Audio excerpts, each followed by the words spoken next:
Well, good afternoon.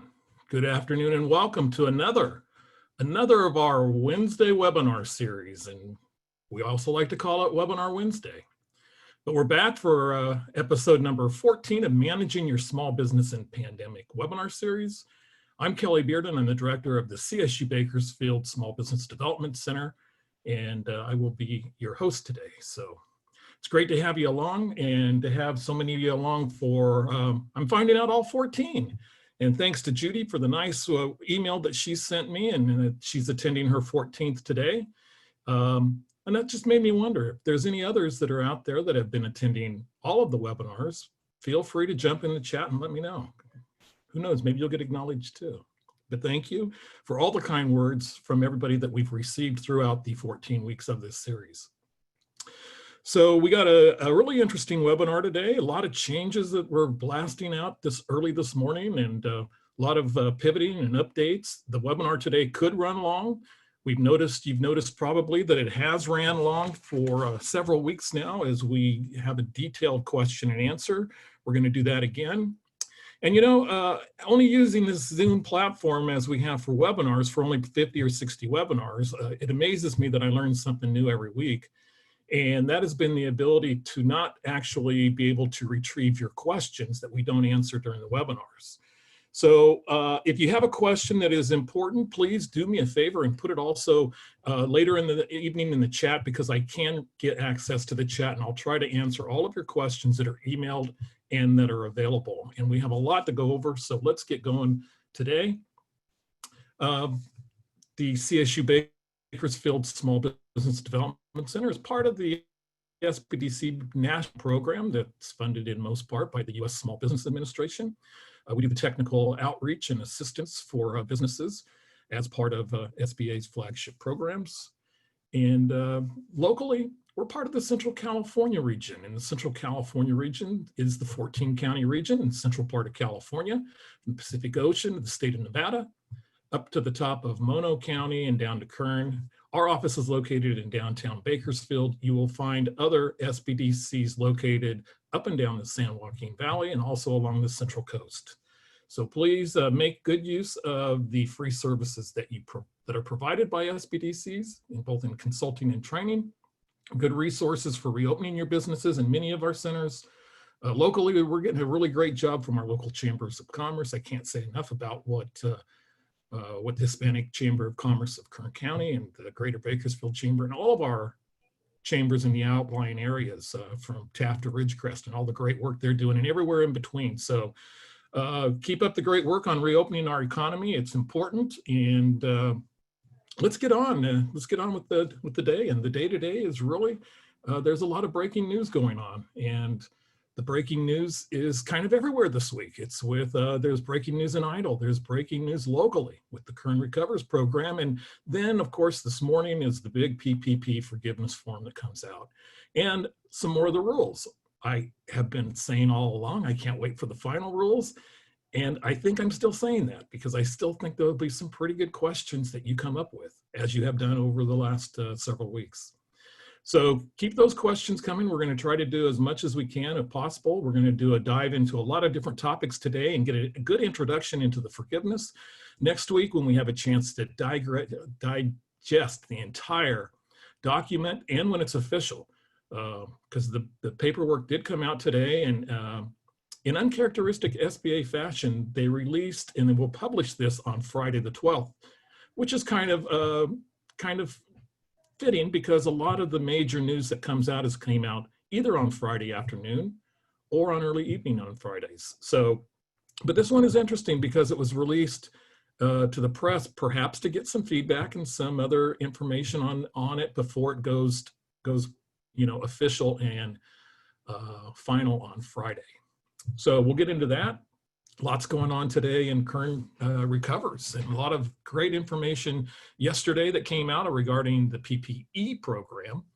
And remember, the County of Kern also has a similar program to the PPP. They got a PPE. You can only guess what's going to be next.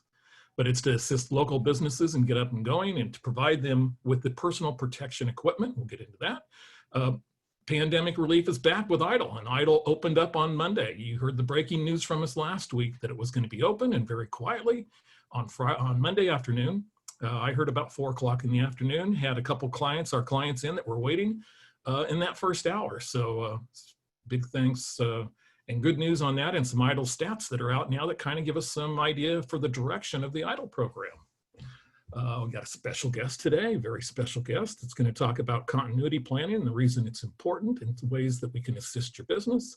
Some updates and your questions, and no poll this week. Going to skip the poll this week. Got too much to discuss, but let's talk first about Kern Recovers. So the Kern Recovers program, as many of you know, we had Jim Zervis, the COO of the County of Kern, on 2 weeks ago, and when they were rolling out the program.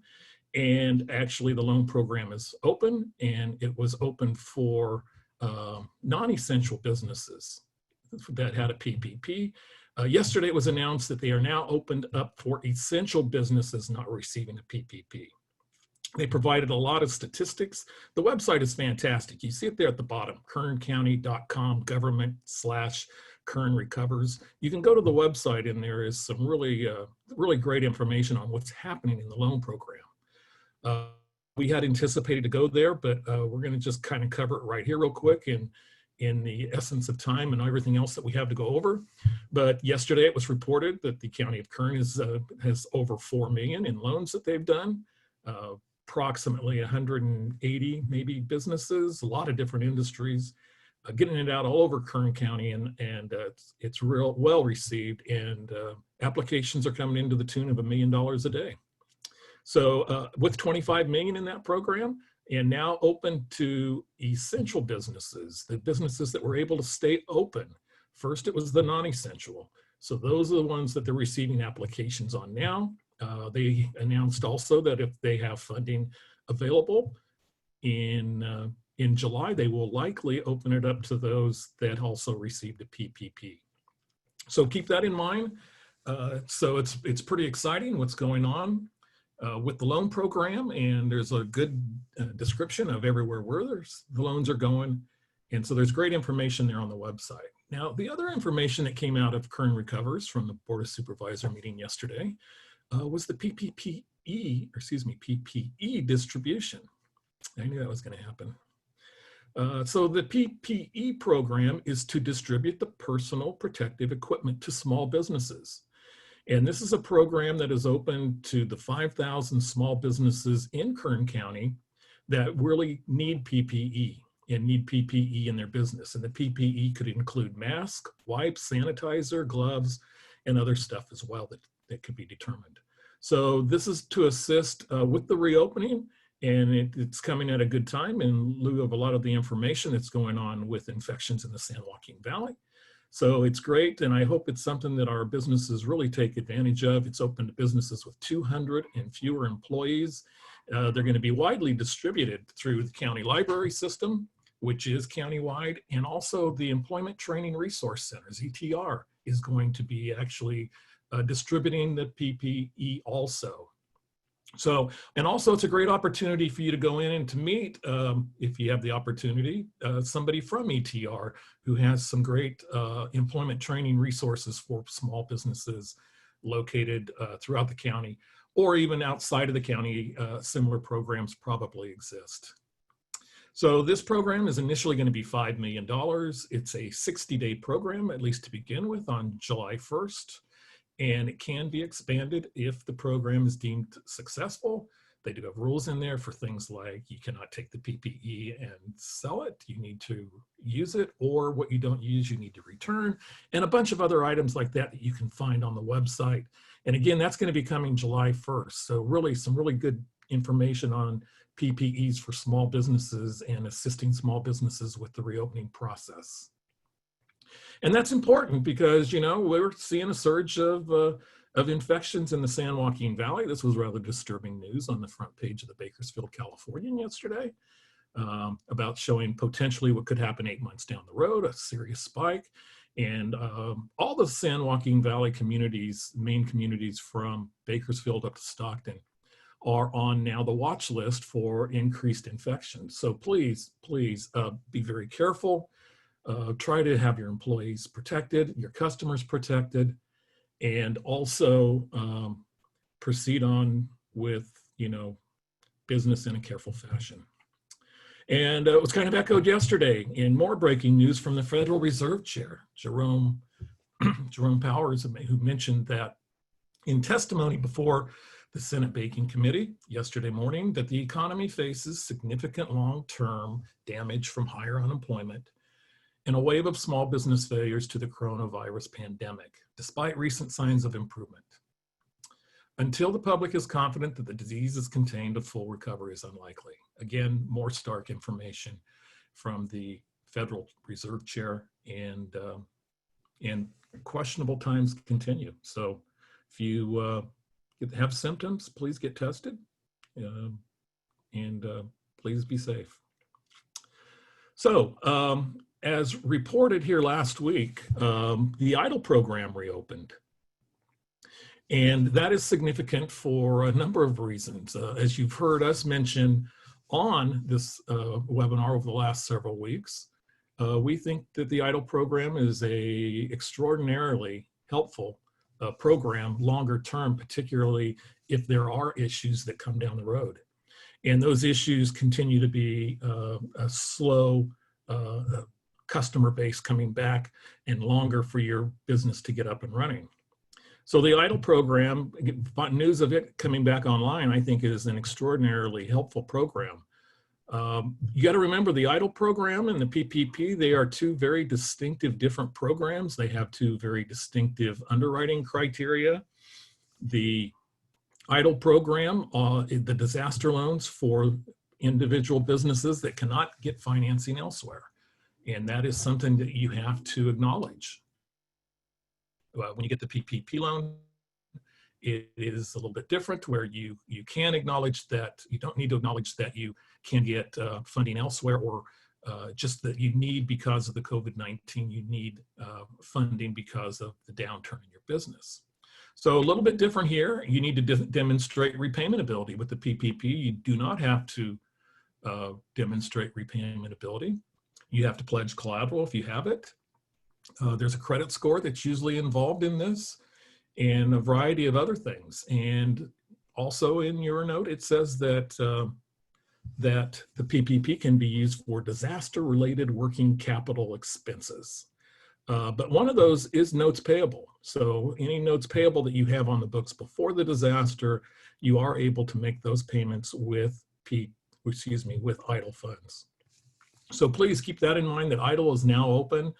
We're anticipating, a lot of things with EIDL being open now. And, one of those things is going to be, it's important to note that there are a number of individuals that have been declined for various reasons, but that I just kind of mentioned of the underwriting program. So it's important that credit history, if it's checked, it is checked. And if you have a hold on your credit, we mentioned this early in the webinar series, but we were finding out that a lot of people, in order to protect themselves from identity theft, would place a hold on their credit as far as an inquiry. They didn't expect to have any credit inquiries, so they'd have a hold on there.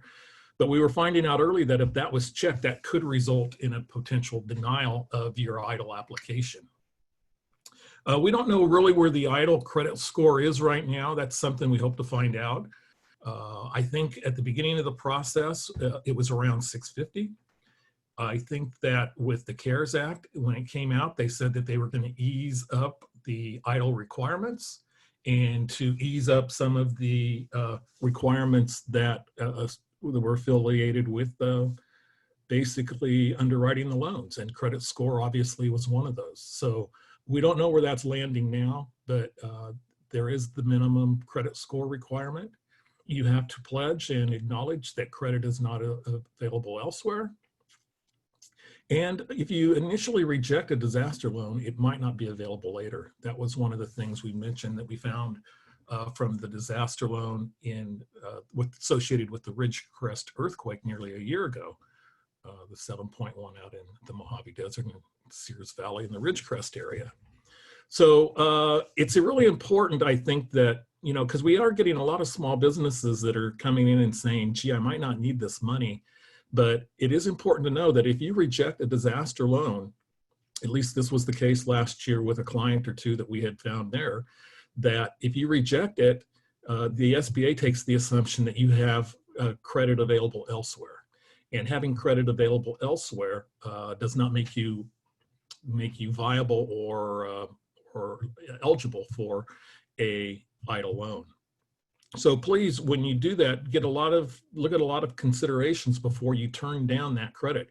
Remember, it's only 3.75% interest for a for-profit business, 2.75% for a nonprofit, and those are funds that might be vitally needed somewhere down the road if this pandemic lingers and lasts longer than we hope and anticipate. So keep that in mind. Another thing is there could have been an application error made on the mistake, or a mistake made when filing the form. Sometimes people file something that they've made a mistake on. We don't have a clear way of really trying to figure out how that's going to happen. However, we do anticipate a process between the Sbdc program and SBA.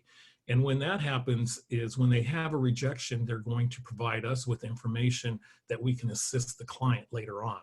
So there might be some more information. Oftentimes when people are denied an EIDL loan, there really isn't a lot of sufficient information that we see. And that's something that makes it a little bit more difficult too.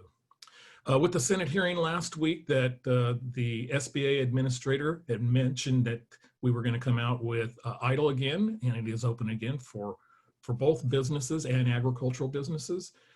There was a lot of senators that voiced a concern about the maximum amount being $150,000. So with that $150,000, what we were seeing is we were seeing a lot of larger businesses, since in the past, the cap had been around $2 million, that really $150,000 wasn't going to significantly assist them. And also the important thing on EIDL, which is vastly different with the PPP program, is that EIDL can actually be taken out by larger businesses that are impacted by the disaster as well. So those are a few of the things on EIDL. What I'm going to do is I'm going to try to pull and share some information from you that we have from you from the EIDL program, and it's kind of an update. And that's the new changes to the law. We will get to that, but let me try this again. And it's interesting. So I guess we might not be sharing that information because they are deking me here. Let's go right here. No. Okay, so the information that we were going to share was just going to be the statistics that we had shared earlier with the PPP program. And some of those were the average loan size. So right now there's about 90 billion that's out there in EIDL. And in the 90 billion range, it was kind of interesting when that came up, because at first, I was under the assumption that there was 18 billion originally pre-CARES for the EIDL program. And then there was another 60 billion that was added. Now, some of that could have came from some USDA money or others, but the total amount now is approaching 90 billion that has been already lent out. SBA has already made 1.3 million loans of the 5 million applications that they received. And the average size of the EIDL loans, and this is not the EIDL advance, this I believe is just solely the EIDL loans, are somewhere around, the average is about $68,000. So those are some of the statistics. Hopefully next time we can go over that when a little bit more time exists. And then also, technology doesn't do this to me. So that's a little bit about EIDL. And now I'm going to bring in our guest speaker before we get into the PPP. And our special guest today is Melanie Cea. And Melanie actually is one of our, she's our lead student intern, or as we call them, our associate consultants, and has been with the Sbdc about 1.5 years now. Melanie grew up in Hollywood, Florida, For those of you that know Florida, that's halfway between Miami and Fort Lauderdale. And as the joke I've heard around town is it's better to be from Miami, Florida Hollywood, Florida than Hollywood, California. But she's competed in soccer in the Division I, came to Bakersfield in 2015. She received her bachelor's degree in 2018, and we're very proud to mention that she received her MBA or Master's in Business Administration just last month. Didn't get to walk the stage, but still great opportunity. And she has been mentored by a couple of very dynamic women, Dina Freeman Patton and our CSUB president, Dr. Lynette Selesny. Melanie, I'm going to let you actually share your screen now and come on board and talk to us a little bit about continuity planning, which is obviously something that's important with all the other stuff that's going on and some of the assistants that are associate consultants in conjunction with our senior consultants can provide small business clients out there. Melanie, take it away. Thank you, Kelly, for the introduction. So like Kelly said, my name is Melanie Cea, and I am the lead associate consultant here at the Small Business Development Center. All associate consultants do start out as interns. So for the Bakersfield Center, we are all from Cal State University, Bakersfield, and our role is to provide assistance to senior consultants and clients. So for clients today during this pandemic, some duties or information that we can provide you revolves around either social media. So if you're ready to start marketing your business again, we can help you market through Instagram, Facebook, or Google My Business or other social media sites like that. In addition, we can provide you some recommendations with your websites. For example, we could just provide you maybe your color scheme. We can look at your website, say what should be changed or how we think it is currently looking for customers. In addition, we can provide you help with accounting and finance, particularly with the cash flow forecast. So Kelly has mentioned this before, the cash flow forecast that clients can start developing or inputting their numbers in regards to when they do receive their PPP and they do have that extra funding.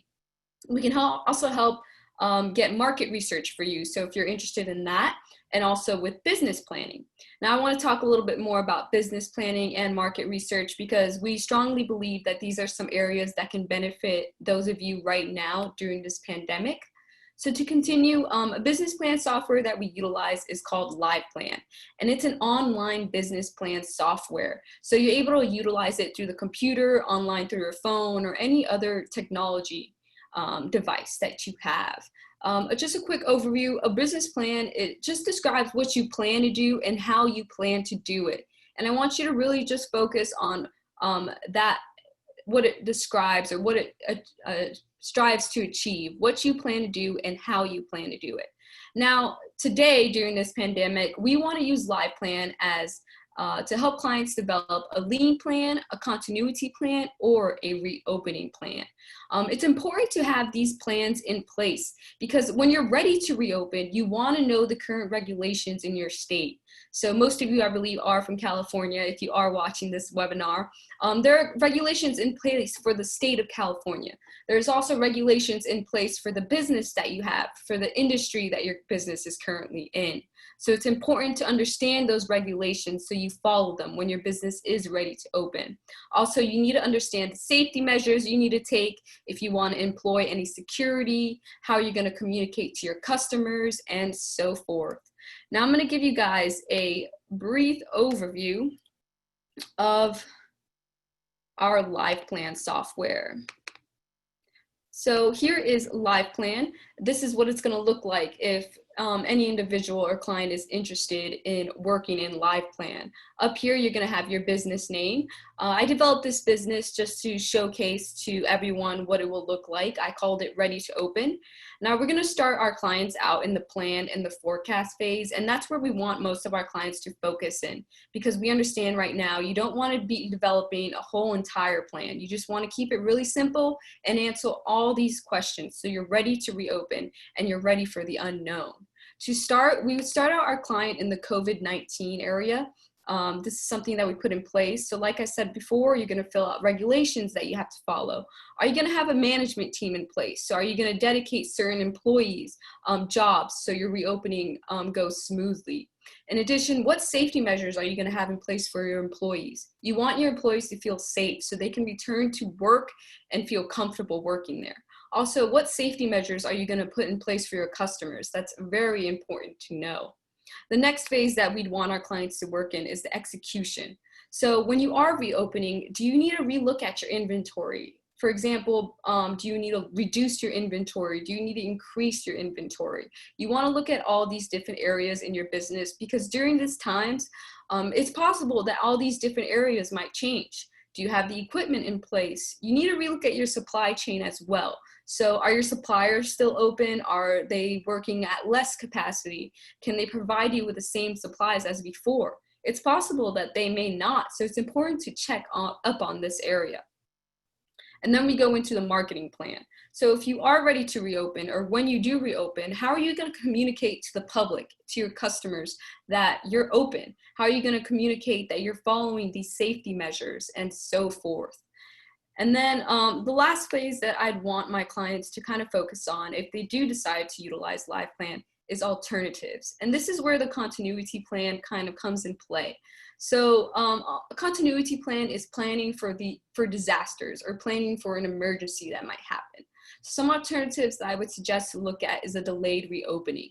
So if you're assuming you might reopen in the middle of July, what if that comes around and you're not able to reopen? Well, you need to have the plan in place, because if you have a plan in place, you'll have a smoother transition getting through it.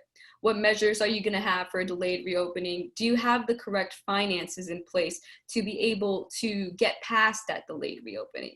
And another alternative that you may want to plan for is a reclosure. So like Kelly said, there's a possibility that a second wave of coronavirus may happen in January. And if that does happen, would a reclosure possibly happen? Right now, everything is unknown, so we're not sure what's going to happen. So it's important to just plan for it. If a reclosure does happen, what measures are you going to have? Are you going to have the correct finances in place, and so forth? Then the last phase I'd want my clients to focus on is the forecast tab. So the forecast tab is amazing because it allows you to input all these different numbers, your revenue, direct costs. And once you input these numbers, then it'll develop a profit and loss statement and balance sheet and so forth. So for example, I created this business for my MBA class. So this is an example of what it looked like. I inputted my athletic enhancement membership. So these are the numbers I'd receive in January, all throughout. So these are the numbers that I'm placing in. And once I place all these different numbers in these tabs, then it'll create this amazing chart for you. So it'll provide you with a visual representation. In addition, it'll calculate or create your profit and loss. It'll calculate your gross margin, your operating income, your operating expenses, and so forth. It also does calculate your balance sheet and a cash flow projection. And another great thing about LivePlan, it allows you to create different scenarios. So this is one scenario that I created. In addition, this is another scenario that I created, which is a little different, but these different scenarios can be good for you to assume. Let's say when you do open, you probably may not be receiving the same amount of revenue, or you may not be having the same amount of sales. So if you want to create another scenario with 20% less sales or 20% less revenue, that can help you have a visual representation of what your gross margin is going to look like when you do have that decrease in sales. So that's what's awesome about that. The last thing that I'd recommend clients to take advantage of would be the marketing resources that we have. So for example, I'm going to switch to this marketing information that was provided to me. So we utilize a database called SBDC Net. It's a national database that all small business development centers use. And I asked for information for one of my clients on sport fitness centers. So this is what that database provided me. They provided me information on fitness and recreational sports centers. Specifically, they also gave me information on COVID-19 client-specific research and resource, which is very important to have right now. In addition, it also showed me the industry impact. So if you want to see what your industry is looking like, this is the information they provided me. It shows that there's an expected decline in 2020 due to closures for many states. So that's important to know. It's important to look like what your industry may look like in the future. And also it does provide you with other information such as your major markets and so forth. So all this research, it's just important to have just so you understand the knowledge, you understand your industry, you understand how your business is functioning or might function in the future. Now I'm just gonna go back to the PowerPoint slide. And to end it all, I just wanna know, are you guys ready? So are you ready for that reopening? Are you ready for the unknown?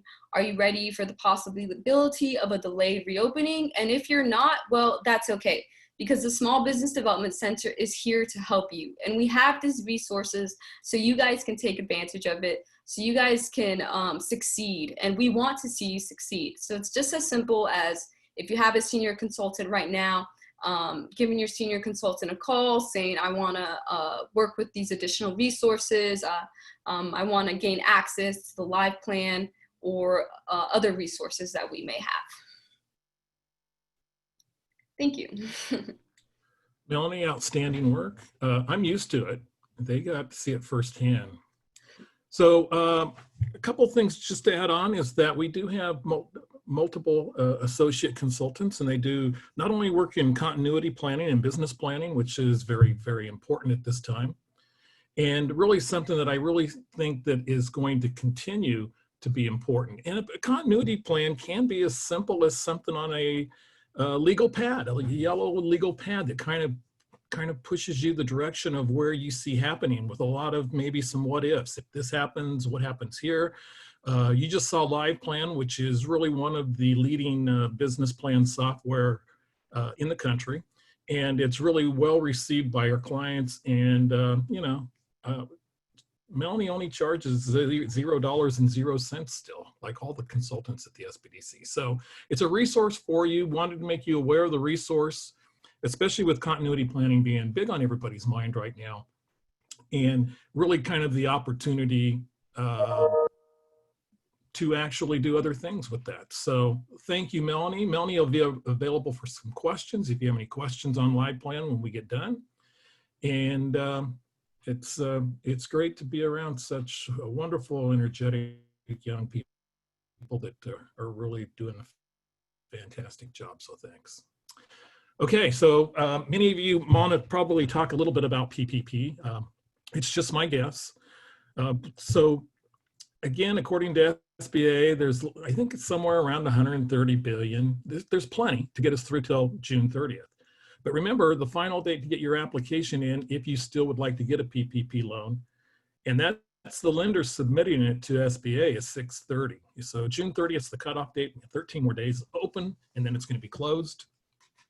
And so you really want to start at least 5 or 6 days before that cutoff and getting all the information and securing a lender and getting all that stuff in to make sure that you have enough time to get that to the SBA. So what came out last Friday was a new application form for PPP. And, there was a lot of things that were released on 6/12 that kind of cleaned things up for the application form, and the SBA interim final rules guidance that was really kind of just cleaned up to reflect the legislative fix that we went over, and we'll touch on briefly again before we get into the PPP loan forgiveness. And it says right here that it's due soon, and I can really go back in and change that now. It is due now. So a little bit about what's going on with PPP. If you recall, last week we talked a little bit about the Flexibility Act, which was the legislative fix for the PPP.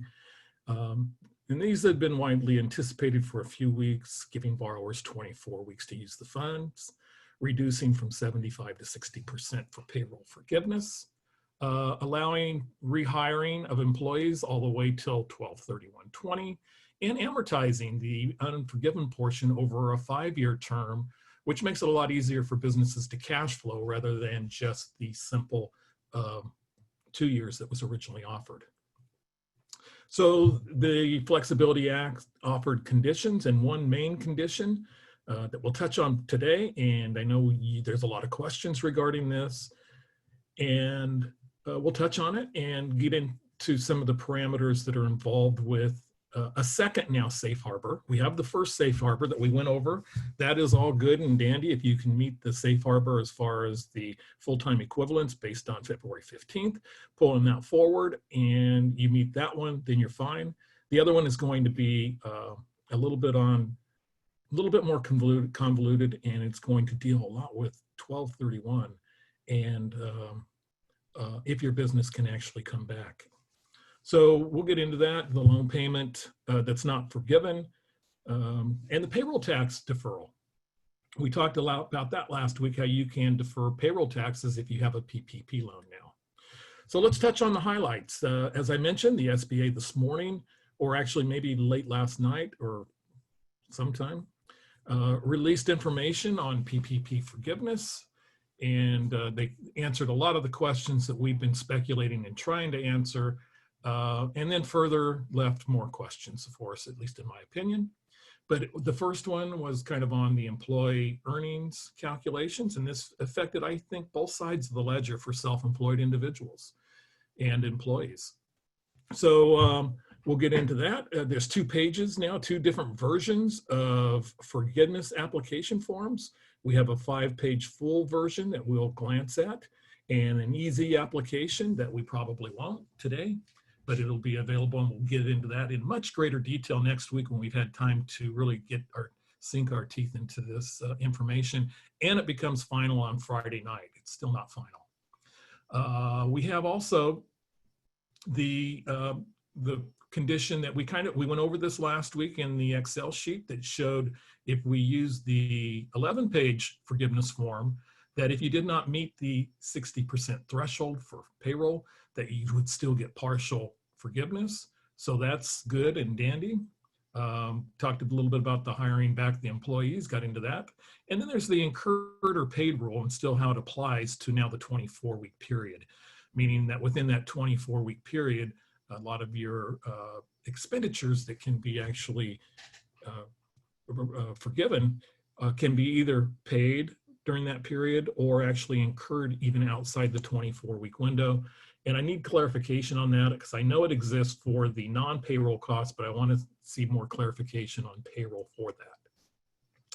Okay, so here's one. The first one is the PPP forgiveness interim rule is on employee earnings. And it was determined that we'd been talking about this wonderful number, 15,385.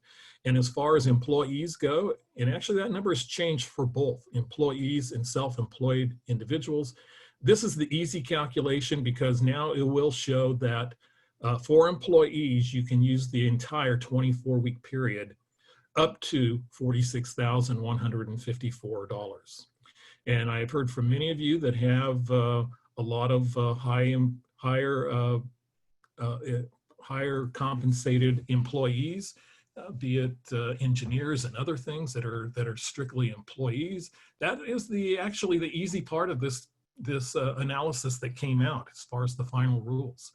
So on the higher end side of things, now you still have to worry about forgiveness because I think initially the amount was maybe 15,385, and bringing back enough employees and meeting that list. That could be one of the things that we look at next week on what potentially could happen. But that leaves you more room to manage the program in order to compensate and pay people for 24 weeks now that are on the higher end up to $100,000. So it's $46,154 for employees. So I know for many of you that's a relief and good news coming. And now let's get into the other side of the equation. And this is for basically a business owner. The people that I think will be thrilled also are the self-employed individuals and those that, and I've been receiving a lot of questions. So also on the other side, the self-employed individuals who either don't have an employee, they're an independent contractor, they file a Schedule C or a Schedule F. So that side of things, it was basically up to 15,385 for an 8-week period based on your Schedule C income or some other form of that. You could have been maybe a single member LLC, etc. But let's save that conversation for a minute. So 8 weeks, 15,385. Now the final rule, the interim final rule that's out, would allow a 24-week period for the entire amount of $20,833. So the net profit would allow it to go up to the 2833, which will ensure actual total forgiveness. So the total forgiveness on that side of things is being resolved now. And I know that has a number of you relieved that that's kind of been an issue. And one of our SBDC consultants along the Central Coast, Bob, really kind of brought up a great point a few weeks back that we've discussed about how it only, if you were only able to go to the 15,385, it could only go up to 73.8% if you only were able to cover that with payroll and there was no other expenses. Perhaps you worked out of your home or some other reason that there was no rent or utilities. This has all gone away now. This is gone. So it's covered nicely with the 20,833 rule. Now, one thing, thought I maybe might have thrown another slide together, but when we get into this, and maybe now's a good time to go to that actual document that SBA released today. So let me stop sharing here and try to get that document that came up earlier that I didn't want, but hopefully now it's okay. This is it. Maybe I even highlighted it. I had it highlighted it. Is it the right one? So anyway, this is, I know I'm scrolling fast and you're getting dizzy because I am. So this was the document that actually is going to be published on Friday. It's very similar to the other ones that have been released.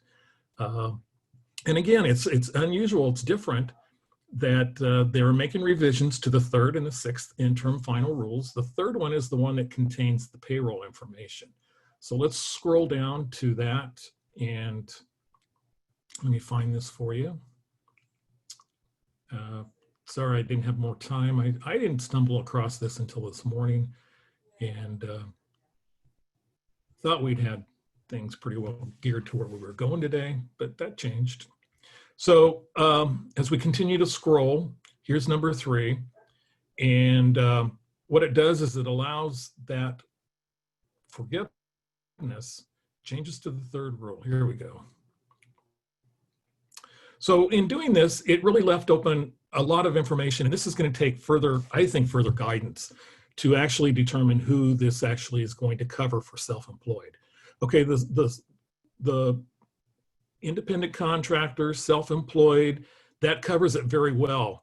But in here, you will see that what it does as far as from the payroll perspective, and it does note that the 60% floor is adjustable, so that's good.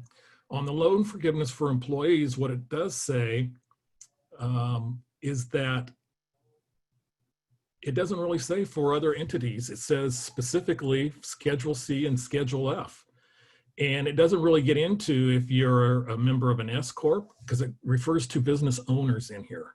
And so it says business owners and refers to Schedule C and F, but doesn't do anything to refer to perhaps individuals who draw a salary but are still an owner.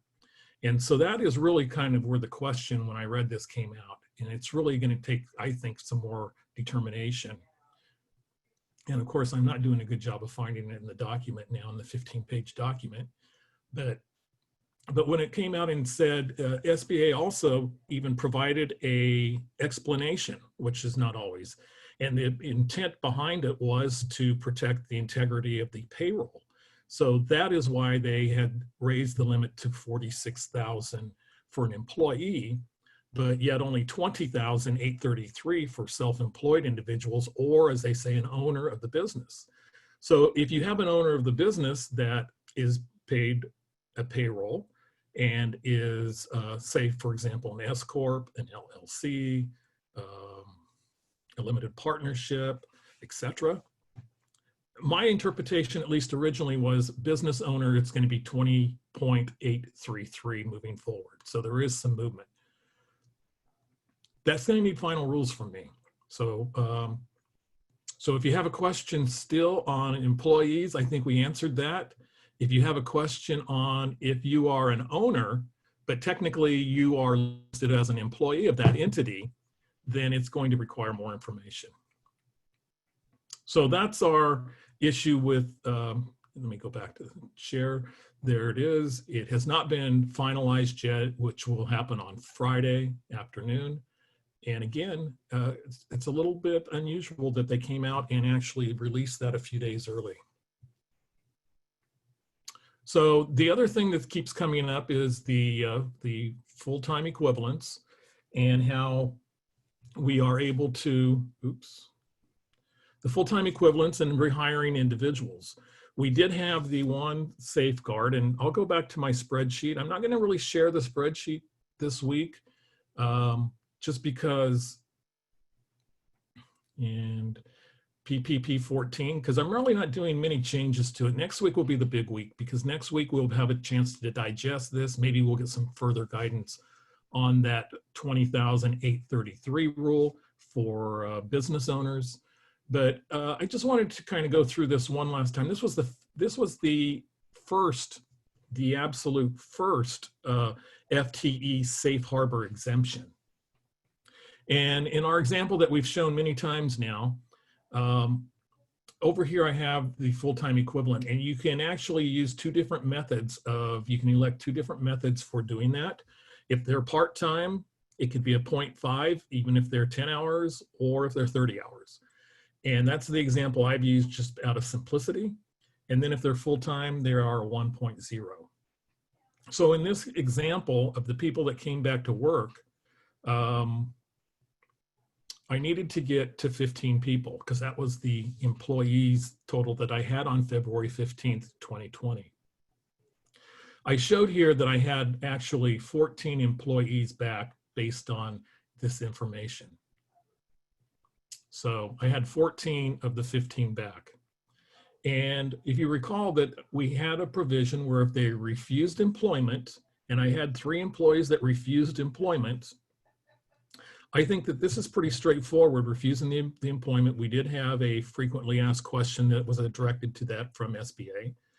And reason, and to note the reason they didn't come back, but then also provide documentation that you bring them back at least at 75% of their hours and their regular pay, and made a good faith effort to bring them back. So in the questions I've been receiving, there are many of you out there that are getting many employees that are not answering telephone calls, they're not responding to text, or they're not responding to email. And, you know, to be totally safe on this, what I would do, and I would probably wait till next week to get the other version and go through the other safe harbor number 2, which we'll cover next week. But what I would do is I would send a certified letter if you need to qualify under this. Now, with the new rules and the legislative fix, there is a new safe harbor rules for the number of employees that you bring back. And it has to do with the number of regulatory agencies, but the main, for number 2, the main one is actually if your business cannot resume information or resume full operation that you had in February by December 31st. Still a little bit up in the air on if you're, you know, if this restaurant was going to come back, this restaurant example that we have. So that one is a little bit up in the air, but it offers a check the box exemption, as we'll go over in the form real quick on what happens. But just refusing this employment, I'm able to add back to the people I have. So there was the total that I needed, 15, to meet that condition and that safe harbor to where I can actually demonstrate that I've done this. I had one employee that was afraid to come back to work. It's understandable. I have one that was receiving unemployment insurance, and one that was a part-time employee that accepted another full-time position. Now, not as straightforward as my analysis here, where I took a job not offered to an employee who I determined after the layoffs that had violated company policy. I think that that's an acceptable move, but that really has been nothing that has been totally presented. So that's a little bit, and just real quick on the mom and pop, just that example that I gave earlier on the salary. Now this one didn't have the full salary, so it didn't have 100,000, but you know, we can change that real quick. So there's your 20,883, which is your monthly up to 100,000 times 2.5. And now that's the maximum that you could get for a self-employed individual, a PPP. And our problem before was that you could only earn 15,385, and you had a balance to spend. And so this is now alleviated because they will allow you to actually pay yourself, if you're self-employed, 20,833. Example's a little easier than the one that I probably gave you verbally earlier, but that's how that works. Okay, let's stop sharing and go back, and let's pull up the new forgiveness form. And that's not the new forgiveness form. Let's try again.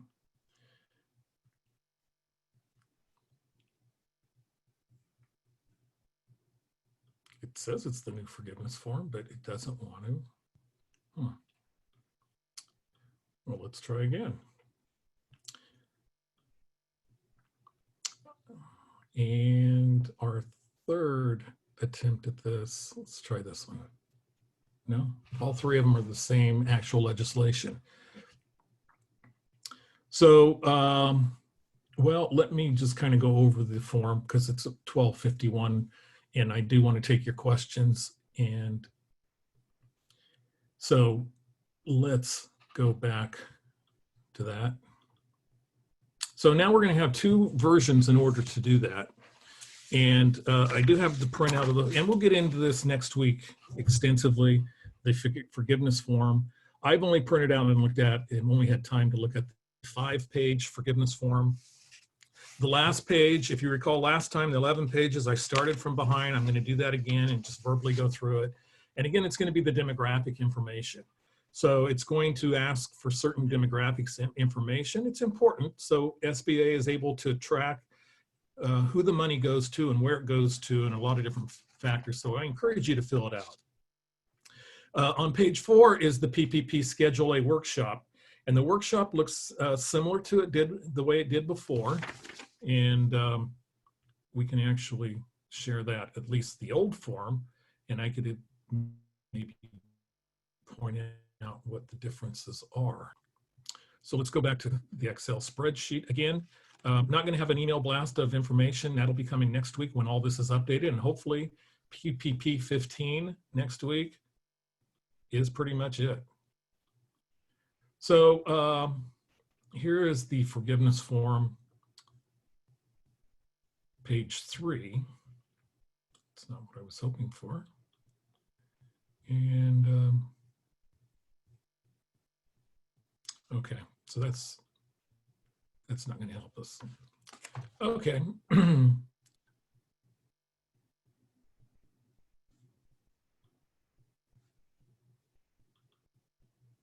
We could try one more time, just because I'm stubborn this way. When I have access to a form and it goes away. So let's try one last time. No? Okay, maybe there's a reason. It doesn't want us to share that. So the PPP Schedule A, very similar to the last version on page 4. The only difference is going to be the safe harbor exemption number 2 that is added. And on form number 3, very similar to the Schedule A we just had up, or maybe I should have left it there, safe harbor exemption. So we've gone from 5 to 5 pages from 11. And I would send this out, but it's not really official until Friday. We will go into it in much greater detail next week. Next week, Keith Rice will be back joining us. And we will get into the forgiveness forms and everything forgiveness in extremely great detail next week. But it's out there, it's on the internet, you can find it elsewhere.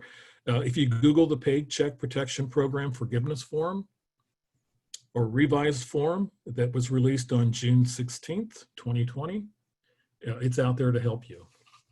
So with that, let's kind of, there are numerous ways that the SBDC can assist you, and I'd like to thank our sponsors, and we'll be back next week. But let's now move on to some of your questions.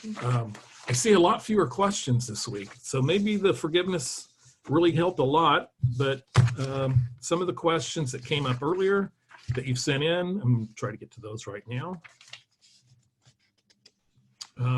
Okay, here's a question, and it's about accepting an EIDL. And so the client wants to know if they accept an EIDL and sometime down the road their business fails and they can't afford to pay off the entire amount at that time, can they continue to make payments after the business is closed?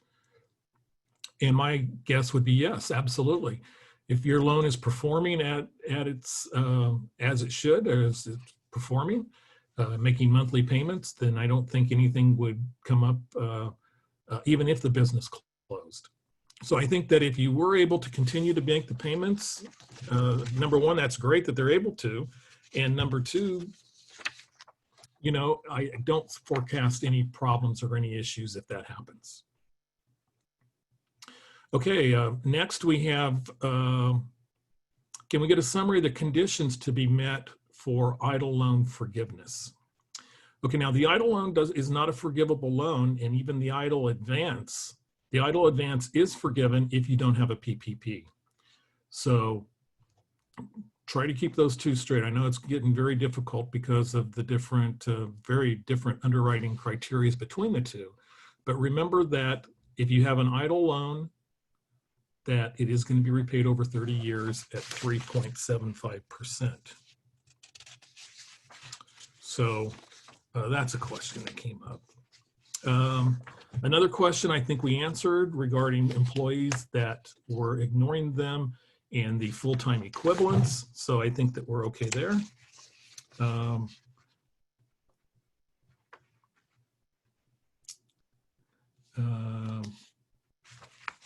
Pretty much, I think we answered that one. So let's move on to your questions. And first I'm going to hit the chat box, which I have not been the greatest at doing.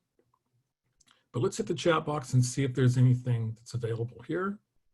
If somebody does want the handout, please send me an email and I will do that. And if you need Melanie's contact information, you can send me an email and I'll provide that to you. Remember, they are an excellent resource. Here's a question on the PPE program that starts in July. It's not mentioned on their website yet. Well, the news that was out of the board meeting yesterday is that the PPE, the Personal Protection Equipment Program for Kern County businesses, will begin on July 1st. And here's a question for nonprofits. Can nonprofits take advantage of relief funding? They can through the Kern Recovers program, if they're a 501c3, 501c6, and then other veteran entities. They can through the PPP program if they are a C3, and they can through the EIDL program. So yes to all.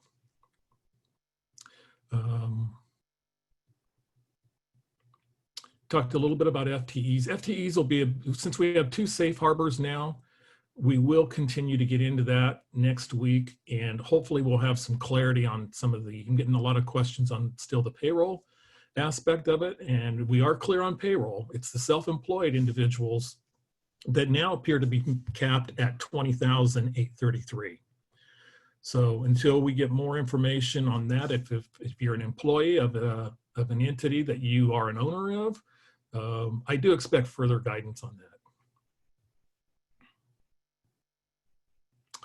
Okay, at the time of the forgiveness application, you have employees on furlough. Can you count them as an FTE one person? And the employees need to be back on your payroll for that period. Now, that's one thing that we're going to really look into next week is the date that you have to meet that requirement.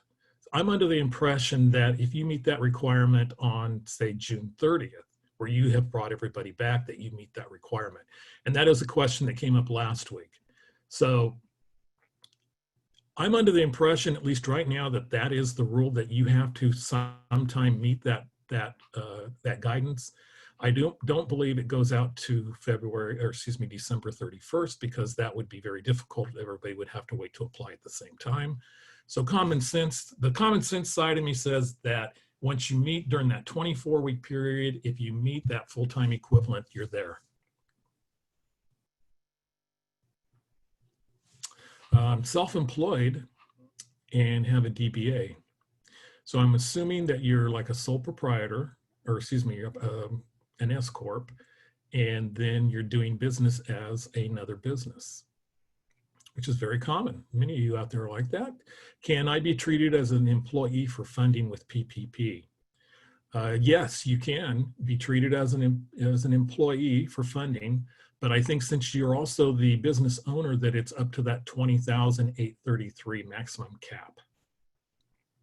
And that is for the PPP, and that's the rules that we have. And Cheryl, I'm going to contact you offline. I know you've had questions regarding seasonal type workers, so expect an email for me, or contact me. A few others that don't have my email, Bearden, Bearden at csub.edu, and we'll be glad to get into that. So some other questions that we have in the question box, as I'm going to have to stop my share to get to the question box, something I don't understand.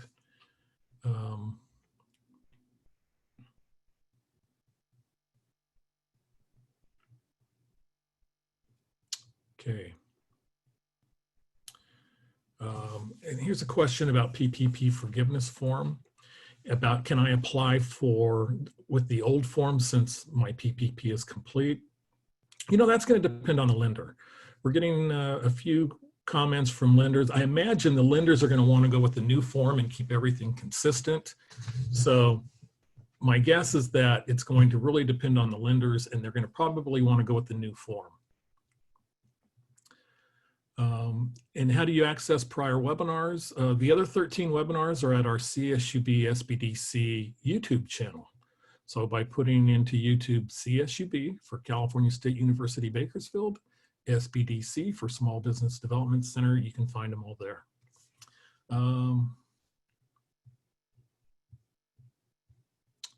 Okay, next question is the rule on owners. We have a 50% owner and another less than 20% owner. Does it apply to the under 20%? Joe, that's going to be a great question. Typically on SBA loans and lending, generally you need to personally guarantee one of their loans if you are a 20% owner. 20% has been typically the guideline. I would assume that to be the guideline, but all that is right now is an assumption based on history of being 20% ownership. Requires you to personally guarantee a loan, requires you to provide all financial information. If you went through the EIDL process before March 30th, you had to submit personal financial information for any owner that had a 20% stake or higher. So I would imagine it's going to be a 20% owner, but that's pure speculation on my part right now until we get final guidance. And that is really going to be, I think, what came out of this, the big question is going to be, what is considered an owner that is capped at $20,833 and an owner that's capped at $46K plus. Okay, some other questions. In the case of a nonprofit, how do you cover the ownership issues when no one owns the particular business? Excellent point. I would believe that what you would do is you don't consider anybody as an owner. So I think it could be potentially up to everybody's an employee. So where you really don't have any owner in a nonprofit, I would think that the maximum level of $46K would work for that particular. Then you just run into other issues of where you have your key employees in a nonprofit pulling a larger stake than maybe others. Okay, so some of the other questions that hopefully we're getting into. Can an EIDL loan be used to pay off credit cards? Good question. I mean, I don't have to guess at this one. So what I would speculate is that since you can make idle payments for notes payable, which technically that's a note payable, a credit card, in my opinion. And Keith mentioned last week that he thought that you could use a idle to pay down a credit line. Based on those assumptions, I would say possibly. Best I can give you. Try to get more information on that soon. Here's a question based on employees.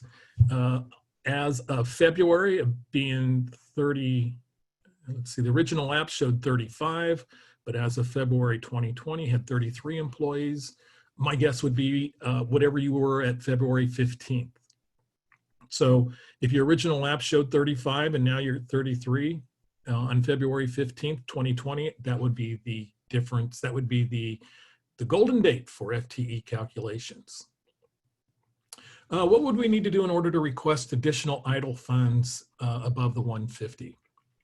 Well, first of all, we got to make sure that they are going to open that up to where you can request idle funds over 150.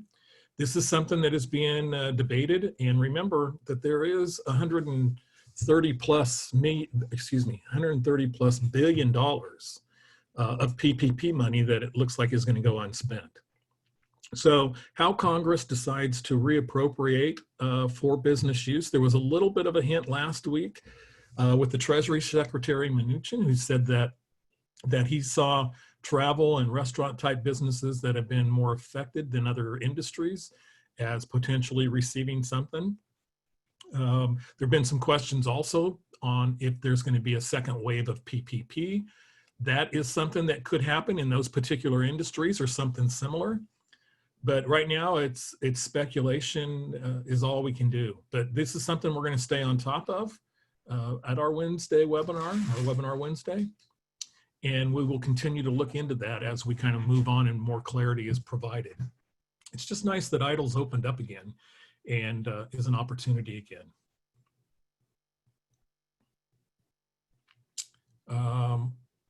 I anticipate needing to furlough employees by 30%. Currently have a PPP. Do I have to wait for the PPP funds to be spent before I furlough? Also, do you have information on furlough rules? There has not been clear guidance. SBA has not said if you're going to need to lay off employees after the end of the window for your PPP funds. It's at least speculated in our office that that's going to happen at least somewhat. So we don't have rules on the furlough right now. What we have is we have FTE rules and we have 2 safe harbor exemptions. One is meeting that, and it should be, we think, meeting that on any of the end of the weeks of the 24 weekly periods. It could be on the last week that is actually your, I don't believe it's going to be that, perhaps on the last week of your funds spent on PPP.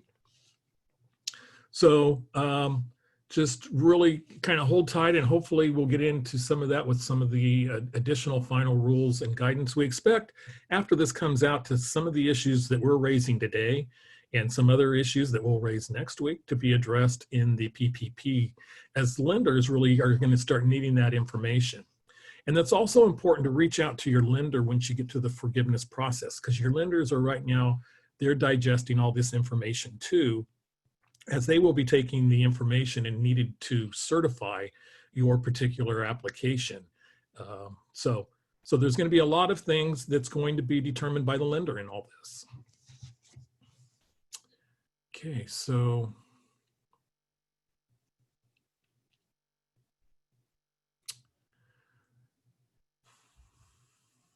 can the owner of an LLC apply for a PPP loan for himself?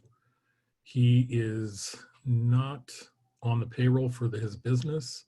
The business did receive a PPP loan to help employees. You know, while it was complicated and it wasn't well reported at the time, I believe you can only get one PPP.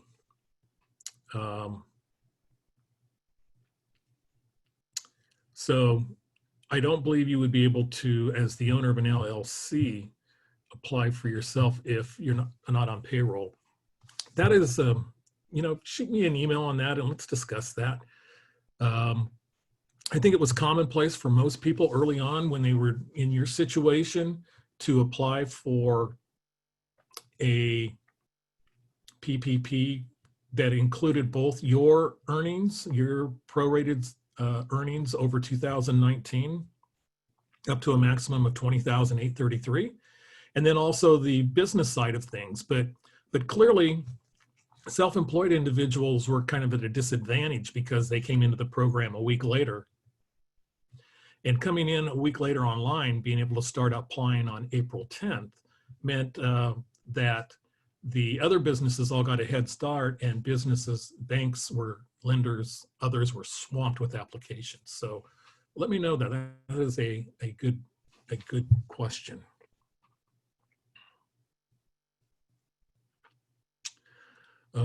We will share the spreadsheet next week when hopefully we have all this. And here's an individual that has 2 PPP loans funded on 4/22 and 4/27. When is the application? When is the forgiveness application due? I don't even want to touch this because if you have 2 PPP loans funded, I'm hoping that they are for entirely different entities where there isn't common ownership or affiliated companies. But right now, forgiveness applications with the 24 weeks rolling out are not going to be due till 12/31.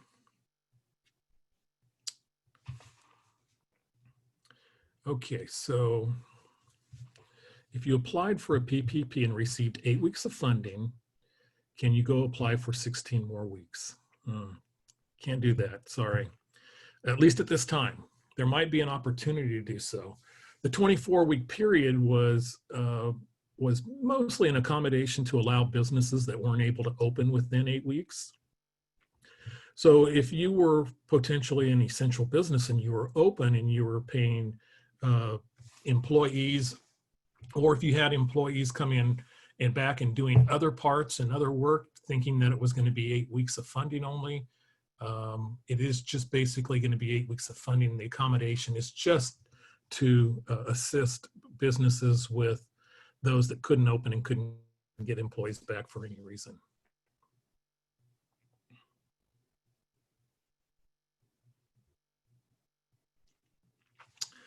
So on the FTE during the covered period, and the covered period is an election, it can be 8 or 24 weeks.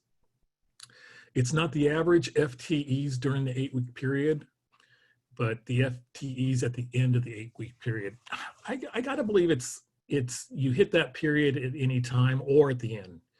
I'm hoping you can hit that at any time, but it could be at the end. I just, maybe when we get into the details of this new period and this new information, that we can answer that a little bit better. But it is nice to at least have 2 now safe harbors for the FTEs, one being at the end of the covered period where you bring back your employees or the ones that didn't want to come back.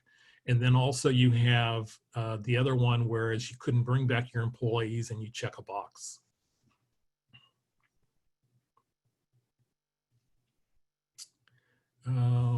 PPP, the new form. I'm not sure on the question here. Is it updated again? There have been updates to both the application form last Friday and this coming Friday officially there will be the updated version of the forgiveness form. I have not seen the easy form yet. So we do see the 5-page that cuts down a lot of still provides a lot of the information it did before. Still is going to have the certification that you're going to have to certify to, but really doesn't get into some of the other issues that are up. Okay, if we brought back employees at 40 hours, their same hourly rates, will we get penalized by the 25 if they worked a large amount of overtime? I have never seen anything in here that would penalize you for bringing back a full-time equivalent at 1.0. And the rationale there is going to be, if you bring back an employee at 40 hours, they are a full-time equivalent 1.0. There is nothing in there that extends up to say if your employees were working 60 hours a week where they would be a 1.5, for example. So I believe I've never seen anything, and I can't imagine you not being able to meet the safe harbor by just bringing back an employee at full time rather than when you were paying an overtime premium because you were much busier. What documentation will be required for a sole proprietor to verify income for PPP forgiveness? I think just that you've paid yourself the money, I believe. I would do it if I was a sole proprietor and if I had $20,833 coming to me. Within that period, I would probably, out of my, however you pay yourself, out of your business account to your personal account or however, I would probably write 4 checks maybe for $5,000, oh boy, $208.33, something like that. I would just make sure I wrote 3, 4 checks, something like that, over the period of time, and to where actually you receive the amount. Because on a sole proprietor, it's not going to really come down to income that you have in 2020. It's just going to come down to verifying the income that you already provided on your application. And that's your 2019 tax return. So your Schedule C, your Schedule F, etc. Okay, last question. It's last question time, as we have ran longer than any other webinar. So I apologize for that. What documentation will be, or excuse me, I just answered that one. I have 1/3 of my employees on a monthly salary and 2/3 on an hourly bi-weekly payroll. What would I use as an alternative payroll covered period? Would this option exist for me if I used the covered period and prorate payrolls within the covered period? Ooh, boy, that one hasn't come up. So I do bi-weekly hourly. So bi-weekly hourly, you never really synchronize with a monthly schedule. Bi-weekly every 2 weeks, every 14 days. So that is a good one. What I would probably do is I'd take my form and I'd modify it toward when your first date of your payroll was, and then I would just include both of them separately as I move out. But you just want to be able to provide that information for forgiveness to your lender. So any way that you can do that and show that will probably be fine. But that's interesting. I want to think about that one. So, well, that's it for today. Exciting new news. Good to have something that we're talking about. So we'll be back next week after this gets digested and chewed upon, and you hit me with some more hard questions through email, and I look for additional sources. We'll be back next week. Keith Bryce will be joining us. We'll be back for number 15. And thank you to Melanie Cea for joining us today and providing what I've known for a long time, and that's a great resource from the SBDC, from our associate consultants that are available to you. So for Melanie, I'm Kelly Bearden. It's great having you along for the ride. We'll be back next week. Have a great week, and goodbye now.